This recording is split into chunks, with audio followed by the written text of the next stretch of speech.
Hi everyone. In this video we're going to be going over the integrals involving the inverse trigonometric functions.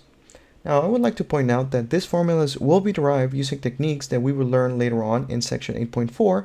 However, till we get to that point, I'm just going to go ahead and give you the formulas in the meantime. So the first integral, where we have du over the square root of a squared minus u squared, well, that integral is the same as the arcsine of u over a plus c. The second integral, du over a squared plus u squared, equals to, this one here is equals to 1 over a times the arctan of u over a plus c.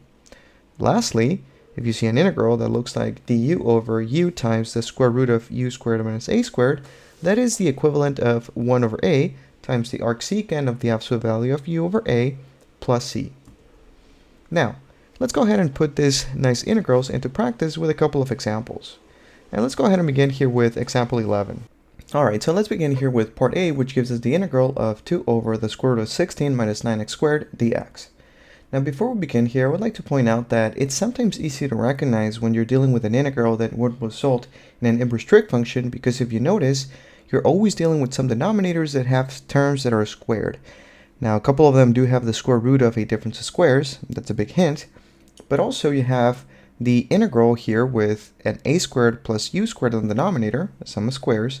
So again, if you notice that you have an integral with a denominator that has either a sum of square or the square root of a difference of squares, big hint that your integral will result in some inverse trig function. Alright, so let's take a look at number 2 here. Alright, so we have the square root of 16 minus 9x squared. Okay, that's perfect. Looks like a difference of squares. Now, which one would it be? Would it be the arcsecant, the arctan, or the arcsine? Well, we get to see here that since you're not multiplying by the u in front of the square root, then we're dealing with the arcsine. So I'm going to go ahead and label here the 16 as my a squared and my the 9x squared as the u here, as the u squared. Alright, so if that's the case, then we would have a equals to 4 and u equals to 3x. Okay. Now, I'm going to go ahead and write down the integral to remind ourselves, okay, what is the integrals that we're looking for?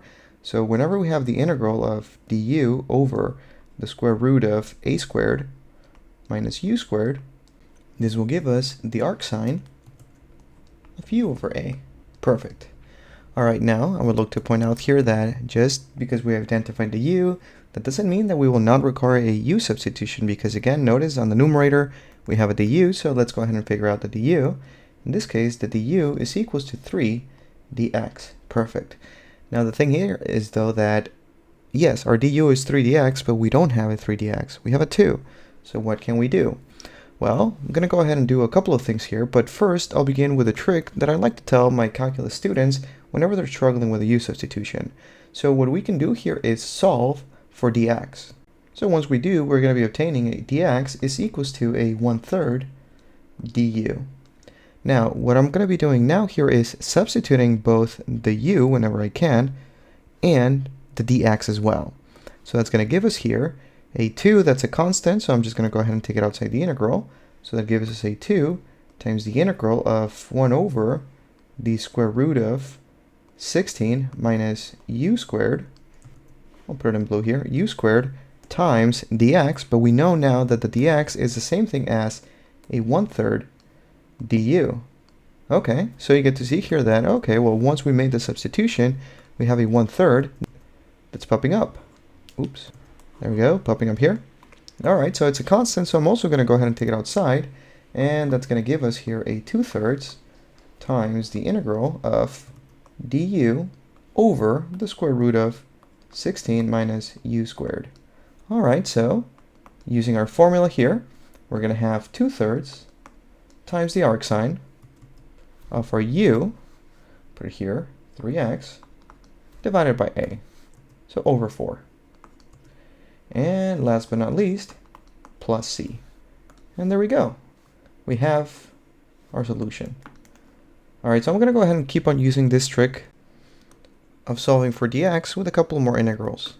Alright, so now let's take a look at the next problem where we have the integral of e to the x divided by 4 plus e to the 2x dx. Okay, so what can we do? Well, I notice that on the denominator I have a sum of squares, So it's a good hint that, yes, we are going to be dealing with the arctan. All right, so I get to see here that the a squared is equals to the 4, and the e to the 2x is the u squared. So if that's the case, then we're going to have here that a is equals to 2, and my u is equals to e to the x. Because again, if you square the e to the x, you get e to the 2x. Perfect. All right, now what would we get for our du? Well, it looks like for our du, we are getting an e to the x dx. Okay, so using the trick of solving for dx, we're going to get here a dx equals to a 1 over e to the x du.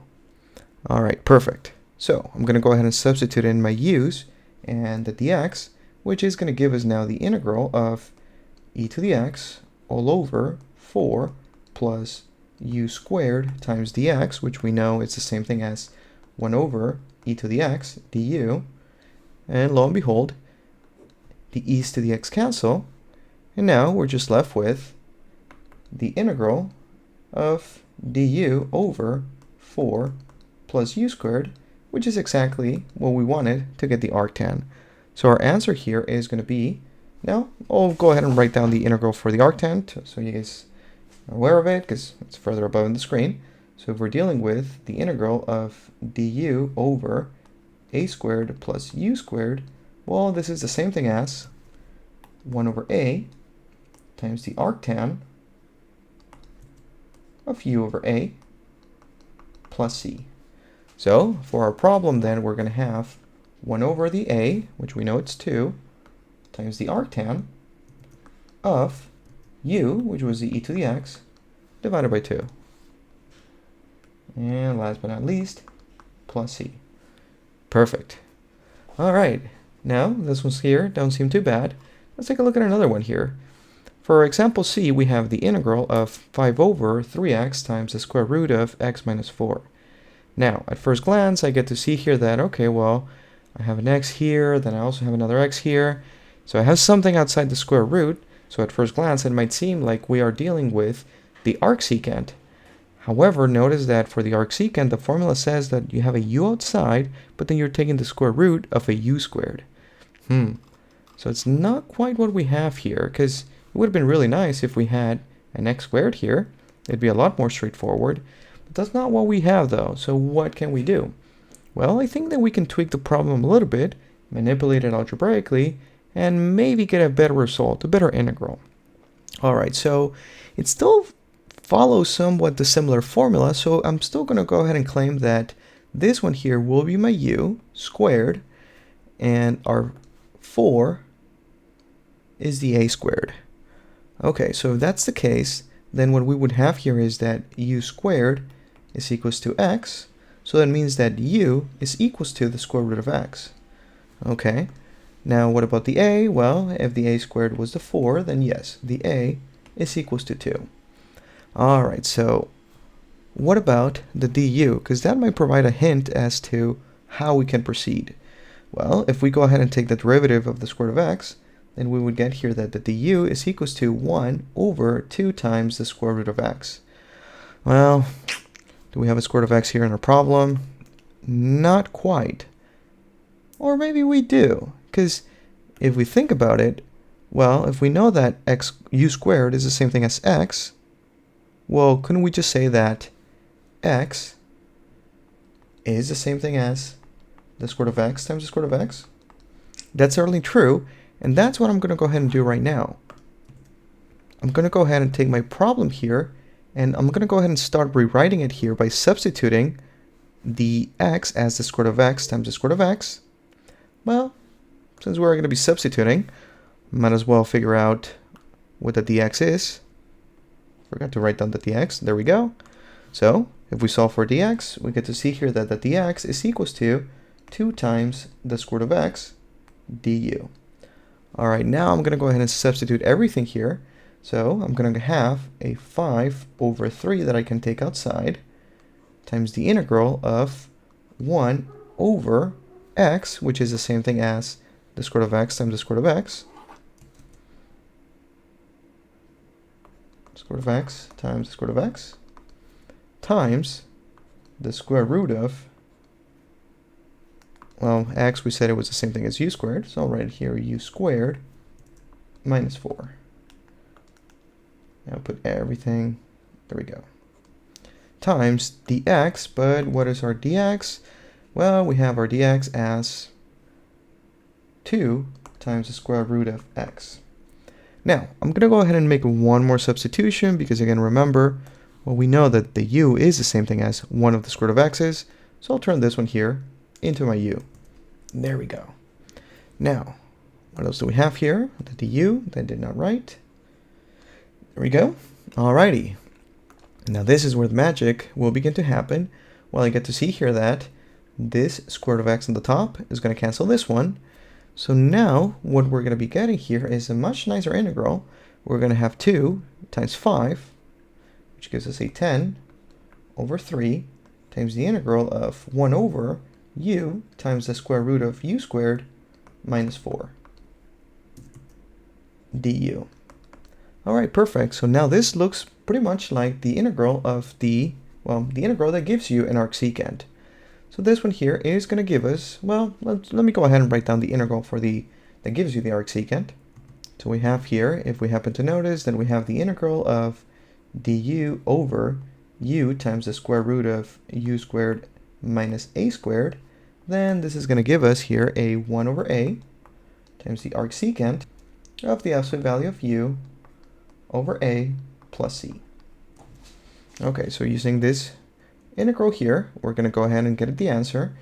We're going to get a 10/3 times 1 over a, the a being 2, times the arcsecant of the absolute value of u. But now in this case, guys, since the absolute value of u is the square root of x, which we know by definition is positive, I'm not going to go ahead and bother with the absolute value, so I'll just write it here as the square root of x over 2 plus c. Now, if we want to simplify the problem a little bit, I'm just going to go ahead and divide the 10 by 2, which gives us a 5. So our final answer is 5/3 times the arcsecant of the square root of x plus c. And there we go. Perfect. Now again, this one here, it was a little bit tricky because we needed to manipulate the problem first in order to get into the right form. Okay. So now let's take a look at another problem where we have to do a little bit of manipulation. So take a look at this integral here, where we have 2 over the square root of negative x squared minus 4x dx. Now this one here looks nothing at all like the integrals that we had above. But what can we do then? Is there some sort of manipulation that we can do? Well, I gave you guys a hint here. We can complete the square and maybe something happens that can give us a desired form.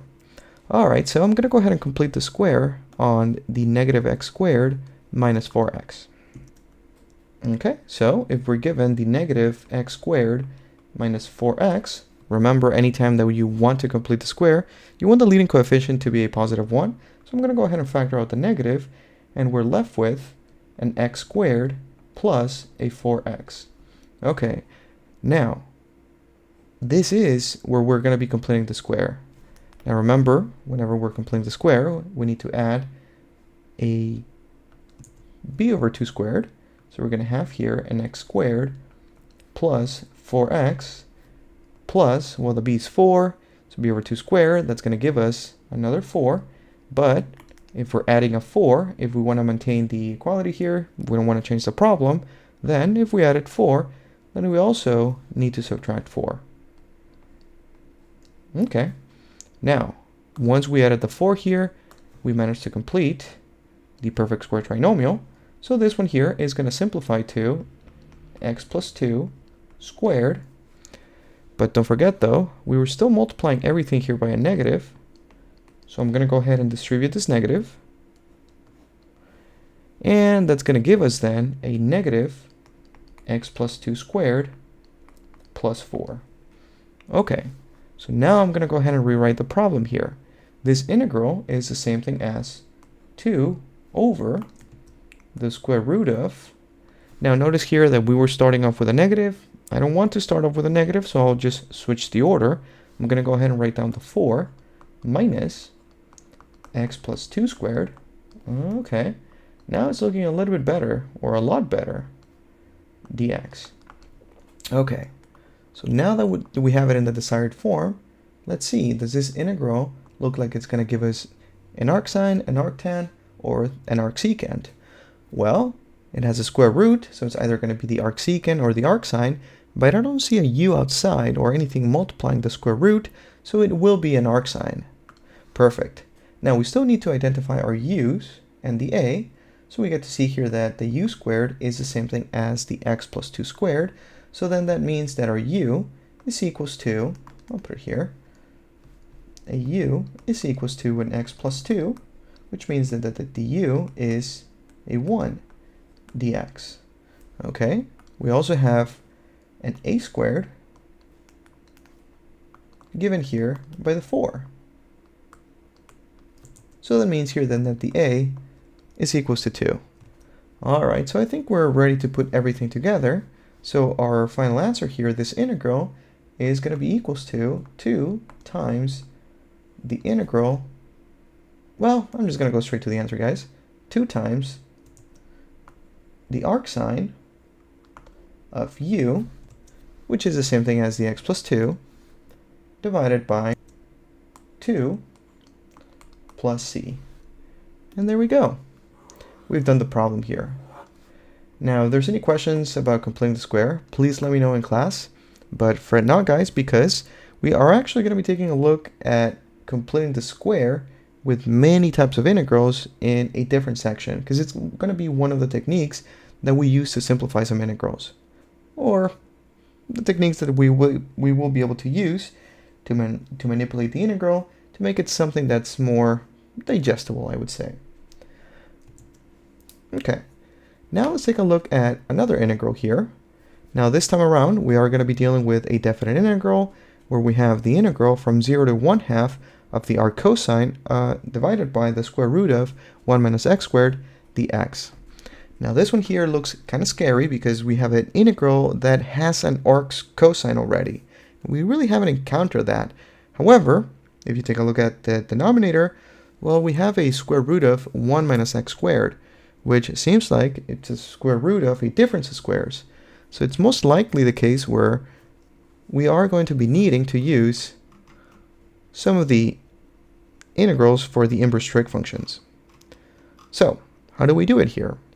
Well, since I do want to keep the square root of 1 minus x squared, I'm going to switch things around, and I'm going to go ahead and define the u as the arc cosine of x. If that's the case, then our du is equals to the derivative. Now, what was the derivative of the arc cosine? Well, remember, it's pretty much the same thing as the derivative of the arc sine, except that you have a negative. So I'm going to go ahead and put the negative. So negative 1 divided by the square root of 1 minus x squared dx. I'm going to go ahead and use our little trick. I'll get that dx by itself, which is the same thing as a negative square root of 1 minus x squared du. Okay, now I'm going to go ahead and simplify here, or not simplify, but better put, I'm going to go ahead and substitute in our u's and our dx's. So I'm going to have here the integral of u all over the square root of 1 minus x squared. But now once we substitute in the dx, well, we're going to be substituting in a negative square root of 1 minus x squared du. Lo and behold, cancel, cancel. Now you might have thought that, hey, well, did we really need to solve for the dx so we can plug it in? Since you already saw that, hey, well, the du was already including the 1 over the square root of 1 minus x squared. And that is true. You did not really need to solve for the x. However, I said that I just wanted to show this approach so you guys can see that, hey, whenever you're getting stuck with an integral that involves a u substitution, you can always use this.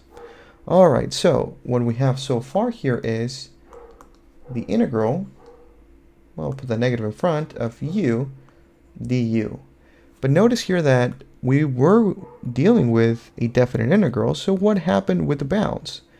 Well, remember that anytime that you're dealing with a definite integral and you're using a u substitution, you need to change the bounds or the limits of integration, because our original limits for integration are in terms of x, but we want to know what are the limits of integration in terms of u. So I'm going to go ahead and use the fact that we know what the u function is. U, as a function of x, is the arc cosine of x.